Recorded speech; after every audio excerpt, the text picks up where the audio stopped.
Hi മക്കളെ, നമ്മൾ ഇന്ന് ഡിസ്കസ് ചെയ്യാൻ വേണ്ടി പോകുന്ന പ്രോബ്ലമാണ് +2 അക്കൗണ്ടൻസിയിലെ വളരെ ഇമ്പോർട്ടൻ്റ് ആണ്.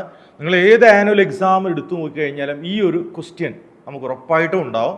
ഇത് റിട്ടയറിംഗ് പാർട്ട്ണറുടെ ലോൺ അക്കൗണ്ട് പ്രിപ്പറേഷനാണ്. പല എക്സാമിലും നമ്മളത് കാണാറുണ്ട്. കുട്ടികൾക്ക് മാർക്ക് നഷ്ടപ്പെട്ടു പോകുന്ന ഒരു ക്വസ്റ്റ്യൻ ആയിട്ട് പലപ്പോഴും കാണാറുണ്ട്. അത് നമുക്ക് എങ്ങനെ ഈസി ആയിട്ട് ക്രാക്ക് ചെയ്യാം, ഈസി ആയിട്ട് എങ്ങനെ സ്കോർ ചെയ്യാം, അതാണ് നമ്മളിന്ന് പറയാൻ വേണ്ടി പോകുന്നത്. ഓക്കെ, കുറച്ച് ഡീറ്റെയിൽ ആയിട്ടാണ് ഞാൻ പറയുന്നത്. നിങ്ങൾക്ക് വളരെ യൂസ്ഫുൾ ആവുന്ന രീതിയിലാണ് ഞാനത് പറയുന്നത്. സോ എന്ന് പറഞ്ഞാൽ എങ്ങനെയാണ് നമ്മൾ ലോൺ അക്കൗണ്ടിലേക്ക് എത്തുന്നത് വെച്ച് കഴിഞ്ഞാൽ, സോ ഇവിടെ നമ്മൾ settlement of total amount due to retiring partner, ഇങ്ങനെ ഒരു കാൽക്കുലേഷൻ നമ്മൾ പലപ്പോഴും ചെയ്യാറുണ്ട്. അതായത് ഒരു പാർട്ട്ണർ റിട്ടയർ ചെയ്യുന്ന സമയത്ത് നമ്മൾ എന്ത് ചെയ്യും, ആ പാർട്ട്ണർക്ക് എത്ര എമൗണ്ട് കൊടുക്കാനുണ്ട് നമ്മൾ കണ്ടുപിടിക്കണം.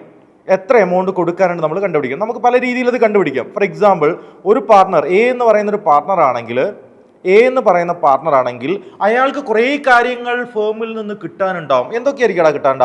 അയാളുടെ ഓപ്പണിംഗ് ബാലൻസ് ഓഫ് ക്യാപിറ്റൽ അയാൾക്ക് കിട്ടാനുള്ളതാണ്. അയാൾ അഡീഷണൽ ക്യാപിറ്റൽ കൊണ്ടുവന്നിട്ടുണ്ടെങ്കിൽ അത് കിട്ടാനുള്ളതാണ്. സാലറി, ഈ വർഷത്തെ സാലറി ഉണ്ടെങ്കിൽ അത് കിട്ടാനുണ്ടെങ്കിൽ അത് ഉണ്ടാവും. കമ്മീഷൻ ഉണ്ടെങ്കിൽ അത് ഉണ്ടാവും. ദെൻ അവർക്ക് എന്താണ്, റിസർവിൻ്റെ ഷെയർ ഉണ്ടെങ്കിൽ അത് ഉണ്ടാവും. ഇവിടെ അക്യുമുലേറ്റഡ് പ്രോഫിറ്റിൻ്റെ ഷെയർ ഉണ്ടെങ്കിൽ അത് അയാൾക്ക് കിട്ടാനുള്ളതാണ്. റീവാലുവേഷൻ പ്രോഫിറ്റ് ഉണ്ടെങ്കിൽ അത് കിട്ടാനുള്ളതാണ്. അതുപോലെ തന്നെ profit up to the date of retirement എന്ന് പറയുന്ന കോൺസെപ്റ്റ് ഉണ്ട് അല്ലേ. ആ റിട്ടയർ ചെയ്യുന്നത് വരെയുള്ള അല്ലെങ്കിൽ ആ ഒരു ടൈമിൽ വരെയുള്ള പ്രോഫിറ്റിൻ്റെ ഷെയർ ചിലപ്പോൾ നമ്മൾ അവർക്ക് കൊടുക്കാറുണ്ട്. ഇതൊക്കെ കൊടുക്കാനുള്ള കാര്യങ്ങളാണ്, ഒരു ഫേം ഇയാൾക്ക് കൊടുക്കാനുള്ള കാര്യങ്ങളാണ് പറഞ്ഞിരിക്കുന്നത്. ഓക്കെ, ഫോർ എക്സാമ്പിൾ ഇതെല്ലാം കൂടെ ഞാൻ ആഡ് ചെയ്തപ്പോൾ ഇവർക്ക് ഫോർ എക്സാമ്പിൾ 2 ലാക്ക് കൊടുക്കാനുണ്ട്. പക്ഷേ ഇയാളുടെ അടുത്ത് എന്തൊക്കെയോ കിട്ടാനുണ്ട്. കാരണം ഇയാൾ എന്ത് ചെയ്തിട്ടുണ്ട്, ഡ്രോയിങ്സ് നടത്തിയിട്ടുണ്ട്. അതിൻ്റെ മുകളിൽ ഇൻട്രസ്റ്റ് ഓൺ ഡ്രോയിങ്സ് ചാർജ് ചെയ്തിട്ടുണ്ട്. നേരത്തെ ലോസ് ചാർജ് ചെയ്ത് കൊടുത്തിട്ടുണ്ട്. അല്ലെങ്കിൽ റീവാലുവേഷൻ ലോസ് നമ്മൾ എന്ത് ചെയ്തിട്ട് ചാർജ് ചെയ്ത് കൊടുത്തിട്ടുണ്ട്. വിച്ച് മീൻസ് ഇവിടെ ഒരുപാട് ഐറ്റങ്ങൾ ഇവരുടെ അടുത്ത് നമ്മൾ ഇങ്ങോട്ട് വാങ്ങാനുള്ളതുണ്ട്, അങ്ങോട്ട് കൊടുക്കാനുള്ളത്. സോ അതിൻ്റെ ഒരു നെറ്റ് എമൗണ്ട് എടുക്കും. 2 ലാക്ക് നമ്മൾ കൊടുക്കാനുണ്ട്, 50,000 രൂപ നമുക്ക് കിട്ടാനുണ്ട്. സോ ഇതിൻ്റെ നെറ്റ് എഫക്റ്റ് എന്താണ്? ഇതിൻ്റെ നെറ്റ് എഫക്റ്റ് എന്ന് പറയുന്നത് 1.5 ലക്ഷം രൂപ അവർക്ക് കൊടുക്കുക എന്നുള്ളതാണ് അതിൻ്റെ നെറ്റ് എഫക്റ്റ് എന്ന് പറയുന്നത് അല്ലേ. സോ എങ്ങനെയാണ് ഇത് കണ്ടുപിടിക്കുക? By preparing capital account prepare ചെയ്ത് കഴിഞ്ഞാൽ ഇതൊക്കെ നമ്മൾ ക്രെഡിറ്റ് ചെയ്യും, ഇതിനൊക്കെയും നമ്മൾ ഡെബിറ്റ് ചെയ്യും. ദെൻ നിങ്ങൾ ഡിഫറൻസ് എടുത്തു കഴിഞ്ഞാൽ you can find out the balance due to the retiring partner. ശരി, ഇനി അങ്ങനെ എമൗണ്ട് കണ്ടു എന്ന് വിചാരിക്കുക. ഫോർ എക്സാമ്പിൾ 1.5 ലക്ഷം രൂപ കൊടുക്കാൻ എങ്ങനെ കൊടുക്കും? So you have different options. 2 option ഞാൻ ഇവിടെ എഴുതിയിട്ടുണ്ട്. 2 ഓപ്ഷൻസ് ഉണ്ട്. നമുക്ക് വേണമെങ്കിൽ 3 ഓപ്ഷൻ ഉണ്ട് എന്നൊക്കെ പറയാം. ഒന്നാമത്തത്, നമ്മൾ റിട്ടയർ ചെയ്യുന്ന പാർട്ട്ണറെ ഇങ്ങോട്ട് വിളിക്കും. ഇവിടെ ഈ പാർട്ട്ണർക്കാണ് നമ്മൾ കൊടുക്കാനുണ്ടെങ്കിൽ ഇയാളെ നമ്മൾ അടുത്തേക്ക് കമോൺ ഇങ്ങോട്ട് വിളിക്കും. എത്രയാണ് തരാനുള്ളത്? അപ്പോൾ അയാൾ പറഞ്ഞു 1.5 ലക്ഷം രൂപ. അപ്പോൾ നമ്മൾ പറയും, 1.5 ലക്ഷം രൂപ നിങ്ങൾ പിടിച്ചോളൂ, ഇതുമായിട്ട് നിങ്ങൾ മെല്ലെ വിട്ടോളൂ, ഫുൾ എമൗണ്ട് കൊടുത്ത് സെറ്റിൽ ചെയ്യും. That is called lump sum method. രണ്ടാമത്തെ മെത്തേഡ് നമ്മൾ ഇയാളെ ഇങ്ങോട്ട് വിളിക്കും. നിങ്ങൾക്ക് തരാനുള്ള 1.5 ലക്ഷം രൂപയാണ്, പക്ഷെ ഇപ്പം 1 രൂപ പോലും തരാൻ ഞങ്ങളുടെ കയ്യിലില്ല, തൽക്കാലം നിങ്ങൾ പോയിക്കോളൂ, ഞങ്ങൾ എന്ത് ചെയ്തോളാം, ഇൻസ്റ്റാൾമെന്റ് ആയിട്ട് ഞങ്ങൾ അങ്ങോട്ട് തന്നോളാം. അപ്പോൾ ഇയാൾ പറഞ്ഞു എനിക്ക് അതിൽ വലിയ ഇൻട്രസ്റ്റ് ഇല്ല എന്ന് പറഞ്ഞു. അപ്പം ഫേം എന്ത് പറഞ്ഞു, ഞങ്ങളൊരു കാര്യം ചെയ്യാം, ആ ഇൻസ്റ്റാൾമെന്റ് കൂടെ ഇൻട്രസ്റ്റും കൂടെ അങ്ങോട്ട് തന്നിരിക്കാം ഔട്ട്സ്റ്റാൻഡിങ് എമൗണ്ടിന്റെ മുകളിൽ. സോ ഒബ്വിയസ്ലി ഇതിന്റെ മുകളിൽ അയാൾ ഇംപ്രസ്ഡ് ആവും. സോ ഇയാൾക്ക് എന്ത് ചെയ്യാണ്, ഇൻട്രസ്റ്റ് പ്ലസ് ഇൻസ്റ്റാൾമെന്റ് എമൗണ്ട് നമ്മൾ കൊടുത്തോളൂ. ക്ലിയർ ആണോ? അയാൾക്ക് കൊടുക്കാനുള്ള എമൗണ്ട് പ്ലസ് ഇൻട്രസ്റ്റ് നമ്മൾ അയാൾക്ക് ഇൻസ്റ്റാൾമെന്റ് ആയിട്ട് നമ്മൾ കൊടുക്കും. This is called payment in instalment method. മൂന്നാമത്തെ മെത്തേഡ് എന്ന് പറഞ്ഞാൽ partly paid then balance in installment. ഇതിൻ്റെ അർത്ഥം എന്താടാ, ഇയാളെ ഇങ്ങോട്ട് വിളിച്ചു. നമ്മൾ ഇങ്ങോട്ട് വിളിച്ചു. വരൂ, എത്ര തരാനുള്ളത്? 1.5 ലക്ഷം രൂപ. അപ്പോൾ നമ്മൾ മറുപടി പറഞ്ഞു, ഒരു കാര്യം ചെയ്തോളൂ, 50,000 രൂപ ഇപ്പം തരാം, ബാക്കി 1 ലക്ഷം രൂപ എന്ത് ചെയ്യാം, നേരത്തെ പറഞ്ഞതുപോലെ ഇൻസ്റ്റാൾമെന്റ് ആയിട്ട് തരാമെന്ന് പറഞ്ഞു. This is called partly paid and balance in instalment. Okay, അപ്പോൾ നിങ്ങൾക്ക് വരുന്നത് വളരെ പ്രധാനപ്പെട്ട് നിങ്ങൾക്ക് വരുന്ന ഒരു മെത്തേഡ് എന്ന് പറയുന്നത്, അല്ലെങ്കിൽ നിങ്ങൾക്ക് ലോൺ അക്കൗണ്ട് വരയ്ക്കാനുണ്ടാവുക എന്ന് പറയുന്നത് ഈ പറയുന്ന പേയ്മെന്റ് ഇൻ ഇൻസ്റ്റാൾമെന്റ്, അതിനെയാണ് നമ്മൾ ലോൺ അക്കൗണ്ട് എന്ന് പറയുന്നത്. സോ ഇതാണ് നമ്മളിവിടെ വർക്കൗട്ട് ചെയ്ത് പഠിക്കാൻ വേണ്ടി പോകുന്നത്. നിങ്ങൾ റെഡിയല്ലേ? എക്സാമിന് ഉറപ്പായിട്ട് നമുക്ക് സ്കോർ ചെയ്യാം. നോക്കിക്കട്ടെ, നമുക്കിവിടെ ഇതിൻ്റെ ജേണൽ പ്രോപ്പറായിട്ട് അറിയേണ്ടതുണ്ട്. ഓക്കെ, നമുക്കതിൻ്റെ ജേണൽ നല്ല വൃത്തിക്ക് അങ്ങോട്ട് പഠിക്കാം, നല്ല വൃത്തിക്ക് പഠിക്കാം. ഓക്കെ, ശരി. ഒന്നാമത്തെ കാര്യം, നമ്മൾ ഇയാളുടെ ക്യാപിറ്റൽ അക്കൗണ്ട് ഒക്കെ വരച്ചു. ഓക്കെ, ലെറ്റ് സി, നമ്മൾ ഇവരുടെ ക്യാപിറ്റൽ അക്കൗണ്ട് വരച്ചു. ഓക്കെ, നമ്മൾ ഇയാളുടെ ക്യാപിറ്റൽ അക്കൗണ്ട് വരച്ചപ്പോൾ ഇവിടെ നോക്കിക്കണേ, ക്യാപിറ്റൽ അക്കൗണ്ട് വരച്ചപ്പോൾ ഇവിടെ ഓപ്പണിംഗ് ബാലൻസ് നമ്മളിവിടെ എഴുതിയിട്ടുണ്ട്. ഓക്കെ, ഓപ്പണിംഗ് ബാലൻസ് നമ്മളിവിടെ എഴുതിയിട്ടുണ്ട്. മറ്റ് ഐറ്റങ്ങളൊക്കെ നമ്മളിവിടെ പ്ലേസ് ചെയ്തിട്ടുണ്ട്. ഓക്കെ, നമ്മൾ ടോട്ടൽ ചെയ്തു. ഇവിടെയും കുറേ ഐറ്റങ്ങളുണ്ട്. ഇവിടെ ടോട്ടൽ ചെയ്തപ്പോൾ എനിക്ക് 10,000 രൂപ കിട്ടി. ഇവിടെ ഏകദേശം 3,000 രൂപയാണുള്ളത്. അപ്പം നമ്മൾ 10,000 രൂപ ഇവിടെ എഴുതും. ദെൻ ഡിഫറൻസ് 7,000 രൂപ എന്ന് പറഞ്ഞ് എഴുതും. എന്നിട്ട് ഇവിടെ നമ്മൾ ബാലൻസ് ക്യാരി ഡൗൺ എന്ന് പറഞ്ഞാൽ എഴുതുക. ബട്ട് ഇവിടെ നമ്മൾ ബാലൻസ് ക്യാരി ഡൗൺ എന്ന് എഴുതാൻ പാടില്ല. ഇവിടെ നമ്മൾ എന്ത് ചെയ്യും, ഈ എമൗണ്ടിനെ, ഓക്കെ, ഇത് എന്ത് അക്കൗണ്ടാണ് നമ്മൾ വരച്ചത്, ക്യാപിറ്റൽ അക്കൗണ്ടാണ് അല്ലേ, ഈ എമൗണ്ടിനെ നമ്മൾ എങ്ങോട്ട് ട്രാൻസ്ഫർ ചെയ്യും, ലോൺ അക്കൗണ്ടിലേക്ക് ട്രാൻസ്ഫർ ചെയ്യും. There is no balance carry down. Okay, retire ചെയ്യുന്ന ആളുടെ നേരെ നമ്മൾ എന്ത് ചെയ്താൽ ലോൺ അക്കൗണ്ട് എന്ന് ചെയ്തു. സോ ഇവിടെ ജേണൽ എൻട്രി നമുക്കിവിടെ തെളിഞ്ഞു വന്നു. എന്താണ് journal entry, capital account debit to loan account, which means ക്യാപിറ്റലുള്ള എമൗണ്ടിനെ നമ്മൾ എങ്ങോട്ട് മാറ്റിയിടാം, ലോൺ അക്കൗണ്ടിലേക്ക് മാറ്റിക്കഴിഞ്ഞു. എന്ന് പറഞ്ഞാൽ നിങ്ങളൊരു ബാലൻസ് ഷീറ്റ് വരയ്ക്കുകയാണെങ്കിൽ, റിട്ടയർ ചെയ്യുന്ന ആളുടെ ബാലൻസ് ഷീറ്റ് നിങ്ങൾ വരയ്ക്കുന്ന സമയത്ത് ആദ്യം നിങ്ങൾ ഇപ്പം സുരേഷ് എന്ന് പറയുന്ന ഒരാളുടെ ക്യാപിറ്റൽ ആണെങ്കിൽ ക്യാപിറ്റൽ അക്കൗണ്ടിൽ നമ്മൾ സുരേഷ് എന്ന് പറഞ്ഞിട്ട് 7,000 രൂപ എഴുതിയേനെ. ഇപ്പം നമുക്കിത് എഴുതാൻ പറ്റില്ല. പക്ഷേ നമ്മൾ സുരേഷിന് പൈസ കൊടുത്തിട്ടുണ്ടോ, ഇല്ല. അതുകൊണ്ട് നമ്മൾ എന്ത് ചെയ്യും, സുരേഷ് ലോൺ അക്കൗണ്ട് എന്ന് പറഞ്ഞിട്ടാണ് നമ്മൾ എഴുതുക. ലാബിലിറ്റി സൈഡ് തന്നെയുണ്ട്, പക്ഷെ പേര് ക്യാപിറ്റൽ അക്കൗണ്ട് അല്ല, പേരെന്താടാ, ലോൺ അക്കൗണ്ട് ആണ്. ഇങ്ങനെയാണ് നമ്മൾ ചെയ്യേണ്ടത്. ശരി, അപ്പം നമ്മൾ ഇതിൻ്റെ ജേണൽ എൻട്രിയിലേക്ക് പോവുകയാണ്. So first step, 4 സ്റ്റെപ്പാണുള്ളത്. ഒന്നാമത്തെ സ്റ്റെപ്പിൽ നമ്മൾ എന്ത് ചെയ്യും, ആദ്യം ക്യാപിറ്റൽ അക്കൗണ്ടിലെ ബാലൻസിന് നമ്മൾ എങ്ങോട്ട് ട്രാൻസ്ഫർ ചെയ്യടാ, നമ്മൾ ലോൺ അക്കൗണ്ടിലേക്ക് ട്രാൻസ്ഫർ ചെയ്യും. ക്യാപിറ്റലിനെ എങ്ങോട്ട് മാറ്റും, ലോൺ അക്കൗണ്ടിലേക്ക് മാറ്റും. ഓക്കെ, ഇത്ര എമൗണ്ട് കൊടുക്കാനുണ്ട്. ശരി, അടുത്ത എന്താ, ഒരു വർഷം കഴിയുന്ന സമയത്ത് അതിൻ്റെ മുകളിൽ എന്ത് ഡ്യൂ ആവുടാ, അതിൻ്റെ മുകളിൽ ഇൻട്രസ്റ്റ് ഡ്യൂ ആവും. ഓക്കെ, 1,00,000 രൂപ കൊടുക്കാനുണ്ട്. ഒരു വർഷം കഴിഞ്ഞാൽ നമ്മൾ അതിൻ്റെ മുകളിൽ ഇൻട്രസ്റ്റ് ഡ്യൂ ആവും. അതേ ഡേറ്റിൽ, ഒരു വർഷം കഴിഞ്ഞ് ഇൻട്രസ്റ്റ് ഡ്യൂ ആയി കഴിഞ്ഞാൽ അതേ ഡേറ്റിൽ നമ്മൾ എന്ത് ചെയ്യും, ഇൻസ്റ്റാൾമെൻറ്റ് അടയ്ക്കും. ഓക്കെ, പേയ്മെൻറ്റ് ഓഫ് ഇൻസ്റ്റാൾമെൻ്റ് ആണ്. നമ്മൾ ഇൻസ്റ്റാൾമെൻറ്റ് അടയ്ക്കും. ഇൻസ്റ്റാൾമെൻറ്റ് അടച്ചു കഴിഞ്ഞു.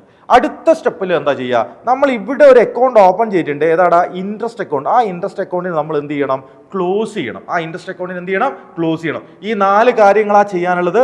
ഇതിൻ്റെ ജേണൽ എൻട്രി ഞാൻ പറയാൻ വേണ്ടി പോവാണ്. നിങ്ങൾ തയ്യാറാണെന്ന് കരുതുന്നു. ഇപ്പം ലോൺ അക്കൗണ്ടിൻ്റെ ജേണൽ എൻട്രി ഓൾറെഡി ഞാൻ നിങ്ങളടുത്ത് പറഞ്ഞു കഴിഞ്ഞു. ക്യാപിറ്റലിൽ നിന്ന് ലോൺ അക്കൗണ്ടിലേക്ക് നമ്മൾ ട്രാൻസ്ഫർ ചെയ്യാണ്. ക്യാപിറ്റൽ നോർമലി ക്രെഡിറ്റ് ബാലൻസ് കാണിക്കുന്ന ഐറ്റമാണ്. ക്ലോസ് ചെയ്യണമെങ്കിൽ ഡെബിറ്റ് ചെയ്യണം, ലോണിലേക്ക് വരണമെങ്കിൽ ആ ലോണിന് നമ്മൾ ക്രെഡിറ്റ് ചെയ്യണം. So journal entry, partners capital account debit to loan account. Partners capital account debit to loan account. Partners പറഞ്ഞാൽ retiring partners capital account debit to retiring partner loan account. അങ്ങനെയാണ് നമ്മൾ ട്രാൻസ്ഫർ ചെയ്യുക. ഓക്കെ, അപ്പോൾ ഇവിടെ loan account ഉണ്ട് അല്ലേ. അടുത്ത interest due ആവുന്നു. ഇൻട്രസ്റ്റ് എന്ന് പറഞ്ഞാൽ is it an expense or income to the firm. പാർട്ട്ണർക്ക്, റിട്ടയർ ചെയ്യുന്ന പാർട്ട്ണർക്ക് അങ്ങോട്ട് കൊടുക്കുന്നതാണ്. So obviously this is an expense ആണ്. എന്താ ചെയ്യേണ്ടത്, നമ്മൾ ഡെബിറ്റ് ആണ് ചെയ്യേണ്ടത്. അതുകൊണ്ട് ജേണൽ എൻട്രി എന്താടാ, interest on loan account debit to എന്താ സംഭവിക്കുക, ഇൻട്രസ്റ്റ് ചാർജ് ചെയ്യുന്ന സമയം, ഫോർ എക്സാമ്പിൾ 1,00,000 ഞാൻ കൊടുക്കാനുണ്ട്. അതിൻ്റെ മുകളിൽ ഇൻട്രസ്റ്റ് കൂടി വന്നു കഴിഞ്ഞാൽ ലോണിൻ്റെ അളവ് കൂടുകയാണോ ചെയ്യുക, കുറയാണോ, ലോണിൻ്റെ അളവ് കൂടണം. അപ്പം ലോണിൻ്റെ അളവ് കൂടണമെങ്കിൽ, ലോൺ ഇപ്പം ക്രെഡിറ്റിലുള്ളത്, അതിൻ്റെ അളവ് കൂടണമെങ്കിൽ എന്താ ചെയ്യേണ്ടത്, ക്രെഡിറ്റ് തന്നെയാണ് ചെയ്യേണ്ടത്. To loan account. ഇൻട്രസ്റ്റിനെ നമ്മൾ ലോൺ അക്കൗണ്ടിൽ ട്രാൻസ്ഫർ ചെയ്ത് 1,00,000 എന്നുള്ളത് ഇപ്പോൾ 1,10,000 ഉണ്ടാവും. ശരി, അടുത്ത ജേണൽ എൻട്രി എന്താ, അടുത്തത് പേയ്മെന്റ് ഓഫ് ഇൻസ്റ്റാൾമെന്റ് ആണ്. ഇൻസ്റ്റാൾമെന്റ് കൊടുത്താൽ ലോണിന്റെ അളവ് ഡിക്രീസ് ചെയ്യപ്പെടണം. ലോൺ ക്രെഡിറ്റ് ബാലൻസ് കാണിക്കുന്ന ഐറ്റമാണ്. ഡിക്രീസ് ചെയ്യണം, നമ്മൾ എന്ത് ചെയ്യണം, നമ്മൾ ഡെബിറ്റ് ചെയ്യണം. So journal entry, retiring partner loan account debit to, നമ്മൾ ക്യാഷ് ആണ് കൊടുത്തെങ്കിൽ ടു ക്യാഷ്, നമ്മൾ കൊടുത്ത ഇൻസ്റ്റാൾമെന്റ്. ഓക്കെ, കൊടുത്തു കഴിഞ്ഞു. ദെൻ അടുത്തത് ക്ലോസിംഗ് ഓഫ് ഇൻട്രസ്റ്റ് ആണ്. ഇവിടെ നമ്മളൊരു ഇൻട്രസ്റ്റ് അക്കൗണ്ട് ഓപ്പൺ ചെയ്തിട്ടുണ്ട്. എവിടെയാണ് ഓപ്പൺ ചെയ്ത്, ഡെബിറ്റിലാണ് നമ്മൾ ഓപ്പൺ ചെയ്ത് വെച്ചിരിക്കുന്നത് അല്ലേ, ഡെബിറ്റിലാണ് നമ്മൾ ഓപ്പൺ ചെയ്ത് വെച്ചിരിക്കുന്നത്. ഈ ഇൻട്രസ്റ്റിനെ ക്ലോസ് ചെയ്യണം. ഇൻട്രസ്റ്റിനെ ക്ലോസ് ചെയ്യണേ ജസ്റ്റ് മനസ്സിൽ കണ്ണടച്ച് വെക്കുക. മനസ്സിൽ നമ്മൾ എന്ത് ആലോചിക്കുക? പ്രോഫിറ്റ് ആൻഡ് ലോസ് അക്കൗണ്ടിന് ആലോചിക്കുക. ഇൻട്രസ്റ്റ് കൊടുത്തു കഴിഞ്ഞാൽ പ്രോഫിറ്റ് ആൻഡ് ലോസ് അക്കൗണ്ടിൽ എവിടെയാണ് നമ്മൾ കാണിക്കുക? പ്രോഫിറ്റ് ആൻഡ് ലോസ് അക്കൗണ്ട് വരച്ചു കഴിഞ്ഞാൽ പ്രോഫിറ്റ് ആൻഡ് ലോസ് അക്കൗണ്ടിന്റെ 2 സൈഡിലാണ് നമ്മൾ ഇൻട്രസ്റ്റ് എഴുതാറുള്ളത്, ശരിയല്ലേ? സോ ക്ലോസ് ചെയ്യാൻ പ്രോഫിറ്റ് ലോസ് അക്കൗണ്ടിൽ ഇങ്ങനെയാണ് കൊണ്ടുപോകുക. സോ ക്ലോസിംഗ് ജേർണൽ എൻട്രി വളരെ സിമ്പിളാണ്. ഇവിടെ നിന്ന് ഇങ്ങനെ വായിച്ചാൽ മതി. Profit and loss account debit to interest. എന്താണ്? Profit and loss account debit to interest. So ഇത്രയേ ഉള്ളൂ. 4 ജേർണൽ എൻട്രി. ഫസ്റ്റ് എന്താണ്? ക്യാപിറ്റൽ ടു ലോൺ അക്കൗണ്ടിലേക്ക് ട്രാൻസ്ഫർ ചെയ്യുന്ന ജേർണൽ എൻട്രി ആണ് retiring partner capital account debit. Retiring partner capital account debit to retiring partner loan account transfer ചെയ്തു. അടുത്ത എന്താണ്? Interest due എന്നാണ്. എങ്ങനെയാണ് എഴുതേണ്ടത്? ഇൻട്രസ്റ്റ് എക്സ്പെൻസ് ആണ്. Interest account debit to loan account. ലോണിന്റെ അളവ് കൂടണം, നമ്മൾ ക്രെഡിറ്റ് ചെയ്തു. Next one payment of instalment ആണ്. പേയ്മെന്റ് ഓഫ് ഇൻസ്റ്റാൾമെന്റ് ചെയ്യുമ്പോൾ ലോണിന്റെ അളവ് കുറയണം. സോ ലോണിനെ നമ്മൾ എന്ത് ചെയ്യണം? ഡെബിറ്റ് ചെയ്യണം. Loan account debit to cash account. Clear അല്ലേ? ദെൻ ക്ലോസിംഗ് ഓഫ് ഇൻട്രസ്റ്റ് ആണ്. സോ ഇൻട്രസ്റ്റ് ക്ലോസ് ചെയ്യുന്ന ഇവിടെ കൊണ്ടുപോയിട്ടാണ്? പ്രോഫിറ്റ് ആൻഡ് ലോസ് അക്കൗണ്ട് കൊണ്ടുപോയിട്ടാണ്. So heading profit and loss account debit to വടികുളസ് ഇൻട്രസ്റ്റ് നമ്മൾ ക്ലോസും ചെയ്തു. സോ ഇനി നമ്മൾ ഒരു പ്രോബ്ലം ചെയ്യുന്നു, നമ്മളത് കൂളായിട്ട് പഠിക്കുന്നു. Okay, let's move to a problem. So വളരെ ശ്രദ്ധിച്ച് ക്വസ്റ്റ്യനെ വായിക്കുന്നു, നമ്മൾ വളരെ ശ്രദ്ധിച്ച് വായിക്കുന്നു. A B C. ഓക്കെ, 3 ആൾക്കാരുണ്ട്. Are partners in a firm. B retired. Okay, B retired from the firm. Okay, B. Okay, be retired from the firm on 1st January 2014. Okay, retirement on his date of retirement 60,000 due to him. ഇവിടെ നമ്മൾ എന്ത് ചെയ്യേണ്ട? Amount calculate ചെയ്യൊന്നും വേണ്ട, directly പറഞ്ഞിട്ടുണ്ട്. B എന്ന് പറയുന്ന ആൾക്ക് നമ്മൾ എത്ര കൊടുക്കാനുണ്ട്? 60,000 രൂപ കൊടുക്കാനുണ്ട്. ആയിക്കോട്ടെ. ആൻഡ്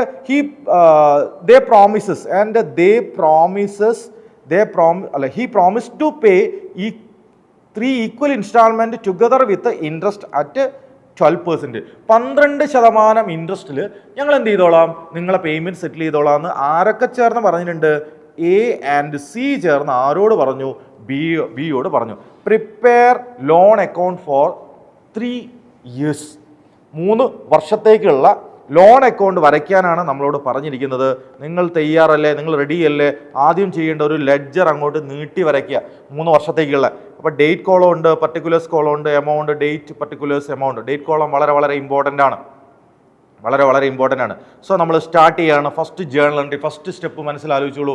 എന്താണ് ഫസ്റ്റ് സ്റ്റെപ്പ് വരുന്നത്? അപ്പോൾ ഇതിൻ്റെ പേര് നമ്മൾ കൊടുക്കണ്ട. ഇതിൻ്റെ പേരെന്താണ്? ഈ ഒരു അക്കൗണ്ടിൻ്റെ പേരെന്താണ്?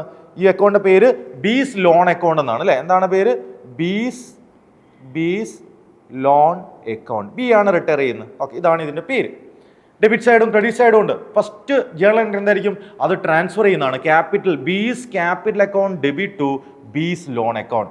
ബീസ് capital account debit to B's loan account. അപ്പോൾ നമ്മൾ എന്താ എഴുതുക? ബീസ് ലോൺ അക്കൗണ്ടിൽ ബൈ ക്യാപിറ്റൽ, ആരുടെ? ബീസ് ക്യാപിറ്റൽ എന്ന് പറഞ്ഞിട്ട് എഴുതുമ്പോൾ എത്ര രൂപയാ? 60,000 രൂപയാണുള്ളത്. ഡേറ്റ് ഏതാടാ? Yes, 1st January 2014. B's capital എന്ന് പറഞ്ഞാൽ നമ്മൾ എഴുതി. ജേർണൽ എൻട്രി നമ്മുടെ മൈൻഡിലുണ്ടല്ലോ. B's capital account debit to loan account ആണ്. അപ്പോൾ ലോൺ അക്കൗണ്ടിൽ എന്ത് ചെയ്തിട്ടുണ്ട്? ബൈ ബീസ് ക്യാപിറ്റൽ നമ്മൾ എഴുതി. ഇനി എന്താണ് ജേർണൽ എൻട്രി വരിക? ഇൻട്രസ്റ്റ് ഡ്യൂ എന്ന ജേർണൽ എൻട്രി ആണ് വരിക. ഇൻട്രസ്റ്റ് ഡ്യൂ എന്ന ജേർണൽ എൻട്രി എന്നാണ് വരിക? 1 വർഷം കഴിയണം എന്ന് പറഞ്ഞാൽ 31st December 2014 ബൈ ഇൻട്രസ്റ്റ്. എന്താ journal entry? Interest account debit to loan account. Interest account debit to loan account. എത്രയാണ് വരിക? 60,000 ഇൻറ്റു 12%. 12/100. ഓക്കെ, അപ്പം ഏകദേശം 7,200 നമുക്ക് ഇൻട്രസ്റ്റ് കിട്ടുക. 7,200 കാൽക്കുലേറ്റ് ചെയ്യാം. 12/100 കാൽക്കുലേറ്റ് ചെയ്ത് കഴിഞ്ഞാൽ 7,200 കിട്ടും. ഓക്കെ, ഇനി എന്താണ് സംഭവിക്കുക? ഇനി ഇൻസ്റ്റാൾമെന്റ് അടയ്ക്കുന്നുണ്ട് അല്ലേ? എന്നായിരിക്കും അടയ്ക്കുക? 31st December 2014 ഇൻസ്റ്റാൾമെന്റ് അടയ്ക്കുന്നുണ്ട്. B's loan account debit to, ഇവിടെ ഹെഡിങ് ഉണ്ട്, B's loan account debit to cash എന്ന് പറഞ്ഞിട്ടാണ് അടയ്ക്കുന്നത്. സോ നമ്മൾ എന്ത് ചെയ്തു? ടു ക്യാഷ് എന്ന് പറഞ്ഞിട്ട് നമ്മൾ എന്ത് ചെയ്യുന്നുണ്ട്? എമൗണ്ട് അടയ്ക്കുന്നുണ്ട് അല്ലേ? 7,200. എത്രയാണ് പറഞ്ഞത്? ഈക്വൽ ഇൻസ്റ്റാൾമെന്റ് ആയിട്ട് അടയ്ക്കുന്ന പറഞ്ഞില്ലേ? 60,000 രൂപയെ 3 വർഷം കൊണ്ട് ഈക്വൽ ഇൻസ്റ്റാൾമെന്റ് ആയിട്ട് അടയ്ക്കുന്ന പറഞ്ഞാൽ 20,000 രൂപയാണ് എന്ത് ചെയ്യുക? നമ്മൾ ഓരോ ഇയറിലും അടയ്ക്കേണ്ടി വരിക. പ്ലസ് എന്തും കൂടി അടയ്ക്കണം? പ്ലസ് ഇൻട്രസ്റ്റും കൂടെ അടയ്ക്കണം. അപ്പോൾ ഇവിടെ ടു ക്യാഷ് എന്ന് പറഞ്ഞിട്ട് നമ്മൾ അടയ്ക്കേണ്ട എത്രയാ? 20,000 പ്ലസ് ഇൻട്രസ്റ്റ് എത്രയാ? 7,200.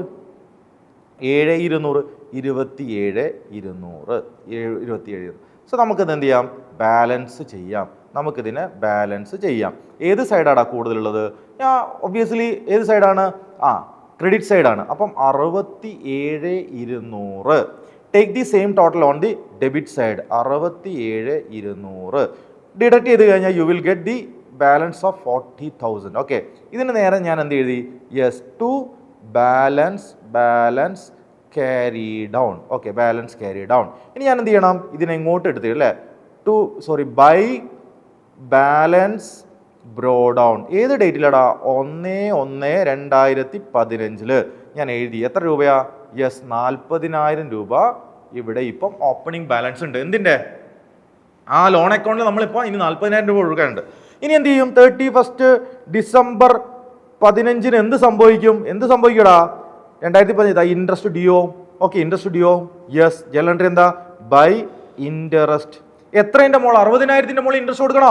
വേണ്ട, നമ്മൾ കൊടുക്കേണ്ട ഈ 40,000 മുകളിലാണ്. ഓക്കെ, അപ്പോൾ നമ്മൾ എന്ത് ചെയ്യുക? 40,000 ഇൻറ്റു 12%.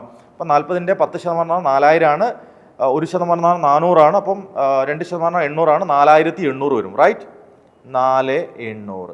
ഓക്കെ, 4,800 എന്ത് വന്നിട്ടുണ്ട്? ഇൻട്രസ്റ്റ് വന്നിട്ടുണ്ട്. ശരിയല്ലേ? നിങ്ങളൊന്ന് കാൽക്കുലേറ്റ് ചെയ്ത് നോക്കണേ.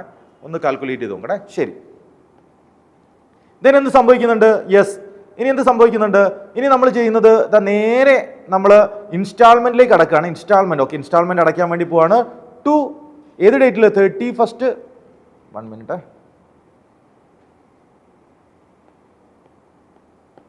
Okay, 1 minute. Okay, on 31 December 2015 നമ്മൾ ടു ക്യാഷ് എന്ന് പറഞ്ഞിട്ട് ഇൻട്രസ്റ്റ് ഇൻസ്റ്റാൾമെന്റ് അടയ്ക്കുകയാണ്. എത്രയാണ് ഉണ്ടാവുക? 20,000 പ്ലസ് എത്ര ഇൻട്രസ്റ്റ്? 4,800 അല്ലേ? യെസ്, 4,800.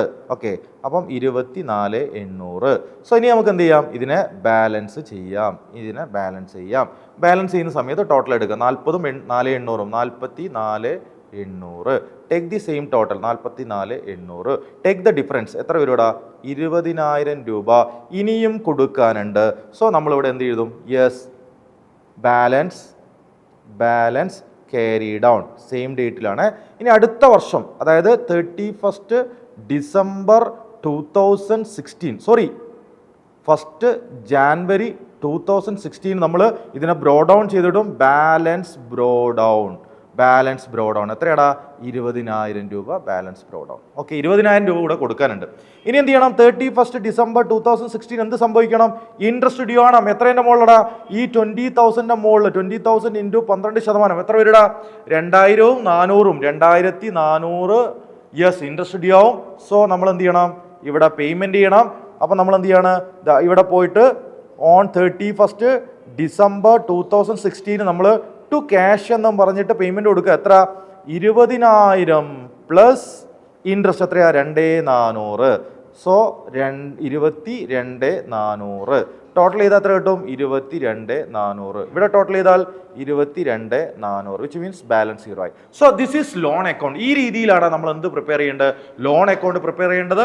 സോ വളരെ സിമ്പിളായിട്ട് നമുക്ക് ഈ ജേണൽ എൻട്രി നമ്മളെ മൈൻഡിൽ ഉണ്ട് എങ്കിൽ, it's very easy to prepare loan account. ഉറപ്പായും എക്സാമിൽ വരും, ആഫിയൽ എക്സാമിന് വരും, അതുപോലെ തന്നെ നിങ്ങളെ പബ്ലിക് എക്സാമിലും ഇത് ചോദിച്ചിരിക്കും. ഷുവർ ക്വസ്റ്റ്യൻ ആണ്, ആരും മിസ് ചെയ്യാൻ വേണ്ടി പാടില്ല. കൂടുതൽ വീഡിയോസിനായിട്ട് ചാനൽ ഫോളോ ചെയ്യുക, മാക്സിമം ഫ്രണ്ട്സിലേക്ക് ഷെയർ ചെയ്ത് കൊടുക്കുക. നിങ്ങൾക്ക് ആവശ്യമുള്ള ടോപ്പിക്കുകൾ താഴെ കമൻറ്റ് ചെയ്യുക. Anyway, thank you so much.